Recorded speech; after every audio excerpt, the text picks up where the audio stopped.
প্রকৃতির ভেতরে সৌন্দর্য কখনো একা আসে না, এটা আসে সহযোগিতায়, একে অপরের উপস্থিতিতে।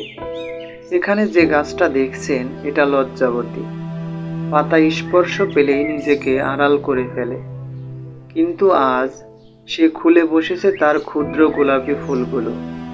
তার পাশে আছে কিছু সাধারণ চিকন ঘাস, দৃষ্টিতে হয়তো বিশেষ কিছু নেই, তবুও সেই ঘাসের সরু ফুলগুলো একটা নীরব বুনন তৈরি করে এই দৃশ্যের চারপাশে। দুটি ভিন্ন জীবন, একটি পরিচিত কোমলতার জন্য, আর একটি পরিচিত তার সরলতার জন্য। কিন্তু প্রকৃতি জানে সৌন্দর্য কখনো একা নয়। যেখানে একটি উজ্জ্বল হয়ে ওঠে, সেখানে আরেকটি তাকে আরো আলোকিত করে তোলে।